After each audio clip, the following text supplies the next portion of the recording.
मेरा सवाल ये है कि मैं एक मुस्लिम घराने में पैदा हुआ। मेरे माँ बाप जो है मुसलमान थे। मैं एक मासूम बच्चा, मुझे तो कुछ भी नहीं पता। मैं जब पैदा हो के जवान हुआ तो मेरा जो दिल है वो उसी चीज़ को तस्लीम करता है जो मेरे माँ बाप ने मुझे सिखाया। क्योंकि मैं मुस्लिम फैमिली में पैदा हुआ तो मैं इस्लाम को दिल से सच्चा समझता हूँ। अभी जैसे हमारे लक्ष्मण भाई आए थे, एक मासूम बच्चा, उसको कुछ भी नहीं पता कि मज़हब क्या है, रिलीजन क्या है। और वो क्रिश्चियन फैमिली में पैदा हो या हिंदू फैमिली में पैदा हो, तो वो उसी चीज़ को फॉलो करता है, उसी चीज़ को उसका दिल मानता है जो उसके माँ बाप ने उसको सिखाया हो और उसके माइंड में फीड किया हो। तो वो अगर बहुत ही अच्छा बंदा है, वो बहुत ही अच्छा बंदा है, वो लोगों की मदद भी करता है, ख्याल भी करता है, बहुत नाइस इंसान है। लेकिन अगर वो इस हालत में मर जाता है तो क्या वो जहन्नुम में जाएगा या जन्नत में जाएगा? अगर जहन्नुम में जाएगा तो ये जस्टिस है या इनजस्टिस है? भाई साहब, आपने नाम क्या कहा आपका? अब्दुल अब्दुल बासित रिंद। अब्दुल बासित रिंद। रिद Rind is a Balochi caste, रिन ट्राइब है मेरा। रिन जी, रिंद। अब्दुल कादिर तो इस्लाम में नाम अब्दुल है। बासित। अब्दुल बासित। यस। शेख अब्दुल बासित अच्छे कारी थे माशाल्लाह। भाई अब्दुल बासित ने बहुत अच्छा सवाल किया। बोला मैं मुसलमान खानदान में पैदा हूँ, मेरे वालिदैन मुसलमान थे और है। उ- अल्हम्दुलिल्लाह है। है नहीं, आपने थे बोला लेकिन ना गलती हो गई मुझसे। रिकॉर्डिंग है। मैं गलती एक्सेप्ट करता हूँ। है मुसलमान है, जो उनने पढ़ाया मैंने कबूल किया। हमारे लक्ष्मण भाई हिंदू थे, हिंदू बन गए। अब्दुल बासित ने कहा जो मेरे वालिदैन ने कहा मैंने मान लिया। अब्दुल बासित साहब, अगर आपके वालिदैन आज कहते 2 + 2 = 5, आप मानेंगे? नहीं मानूंगा। तो ये बोलना कि जो वालिदैन ने कहा मैं मान गया, सही नहीं है। जब तो आप बच्चे थे तो शायद मान जाते थे, बराबर। 2 साल की उम्र में माँ ने बोली 2 + 2 = 5, तो आप हाँ बोलेंगे, बराबर कि नहीं? आज बोलेंगे तो आप मानेंगे। Very good. तो इस्लाम का ये कहना है, अल्लाह के रसूल फरमाते हैं कि जब तक बच्चा बालिग नहीं होता है उनके ऊपर कलम नहीं लिखी जाएंगी, मतलब वो मासूम है। अगर लक्ष्मण जो है अभी तो बालिग है, 25 साल 30 साल 35 साल पता नहीं, यहां से दूर से दिख रहा नहीं था, लेकिन बालिग तो है ना। अगर कोई गैर मुसलमान हिंदू खानदान में पैदा होता है या ईसाई खानदान में पैदा होता है और बालिग बनने से पहले 10 साल की उम्र में या 8 साल की उम्र में इंतकाल हो जाता है, तो वो जहन्नम में नहीं जाएगा, क्योंकि वो मासूम है। आप समझ रहे? लेकिन एक इंसान जब बालिग हो जाता है तो उसके वो जिम्मेदार है, वालिदैन को दोषी नहीं ठहरा सकता है। आज की तारीख में मैंने आपसे पूछा, आपके वालिदैन बोलेंगे 2 + 2 = 5, आप मानेंगे? आपने कहा नहीं। उसका मतलब आज आपकी वालिद, आपके वालदा अगर कोई गलत कहेंगे, आपके पास होशो हवास आया, आप उसको कुछ बात में भी आप मान लेंगे गलत चीज को, लेकिन अक्सर गलत चीज को नहीं मानेंगे। आप अपनी वालिद से मोहब्बत करते, वालिदैन से मोहब्बत कर, उसका मतलब नहीं कि आप खिलाफ है उनके, लेकिन अभी आप बालिग बन गए, समझिए। तो ये बोलना कि क्योंकि वालिदैन, कुरान क्या आयत है कि काफिर ये नहीं कह सकेंगे कि उनके वालिदैन काफिर थे, ये काफी नहीं है। कुरान क्या आयत है? तो उसका मतलब अगर बचपन में कोई बच्चे का इंतकाल हो जाता है, चाहे वो मुस्लिम खानदान से गैर मुस्लिम खानदान से, अगर बालिग नहीं होता है तो कलम उन पे नहीं चलती है, वो जहन्नम में नहीं जाएंगे। साफ है। एक बार बालिग हो जाते हैं, उनको इल्म हो जाता है, फिर इसीलिए अल्लाह के रसूल फरमाते हैं कि हर इंसान, हर बच्चा दीनुल फित्र में पैदा होता है। उसके बाद उसके वालिदैन, उसके टीचर उसको बुत परस्ती सिखाते, उसको आग की इबादत करना सिखाते, और वो बुत परस्ती करने लगता है। बच्चा है तो माफ हो जाएगा, बालिग हो जाता है, उसके पास समझ आ जाती है, तो वो जिम्मेदार है। तो अगर एक इंसान बालिग हो गया 25 साल 30 साल की उम्र में, शिर्क करता है और उसका इंतकाल होता है, तो वो जिम्मेदार है। पहला मुझे ये कहने के लिए कह दो, क्या आप समझते खाली मुसलमान में पैदा हो गए तो जन्नत में जाएंगे? इस्लाम में जन्नत में जाने के लिए 4 चीज की जरूरत है। मैंने कह दिया, ईमान, अमल सालेहात ईमान, राइचियस डीड, वतवासौ बिल हक, हक की तरफ बुलाओ और सब्र की तरफ बुलाओ। 4 चीज की जरूरत है। आप बहुत अच्छे इंसान होंगे, नमाज पढ़ते होंगे 5 टाइम, हज के लिए गए होंगे, रोजा रखते होंगे, लेकिन अगर आप दावत नहीं करेंगे तो आमतौर पे आप जन्नत में जाएंगे नहीं। अल्लाह ताला आपको माफ करने चाहता है और जन्नत में डालना चाहता है, वो अल्लाह की मर्जी, वो डाल सकता है, लेकिन आमतौर पे आप जन्नत नहीं जाएंगे। उसी तरीके से कई गैर मुस्लिम मुस्लिम बन रहे लाखों की तादाद में, और समझ रहे, तो लाखों की तादाद में गैर मुस्लिम इस्लाम कबूल कर रहे, वो जन्नत में जाएंगे कि नहीं? सर नहीं, सवाल, जी जी जाएंगे कि नहीं? बिल्कुल जाएंगे। और एक आदमी आज अगर इस्लाम कबूल करता है, अल्लाह ताला के रसूल फरमाते हैं उसके सब गुनाह माफ।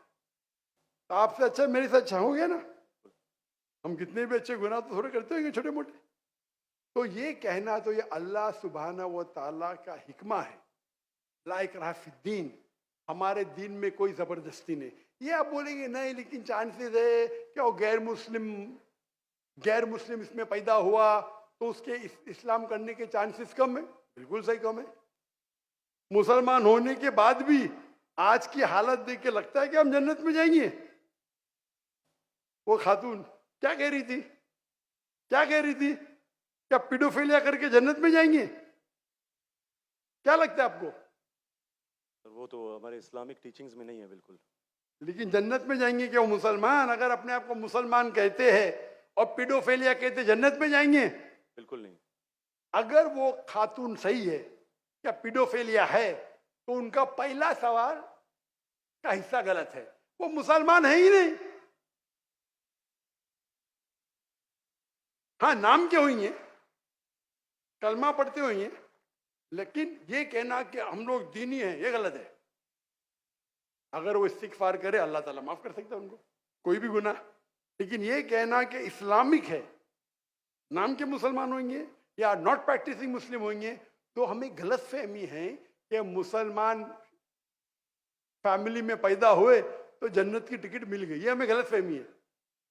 मैं भी जिद्द हो जो मुझे भी पता नहीं मेरी जन्नत की टिकट है, इसीलिए मेहनत करता हूँ, रात रात जागता हूँ, दुआ करता हूँ अल्लाह ताला कबूल फरमाए। अल्लाह के रसूल हर रोज 70 बार इस्तिगफार करते थे। कितने बार? 70 बार।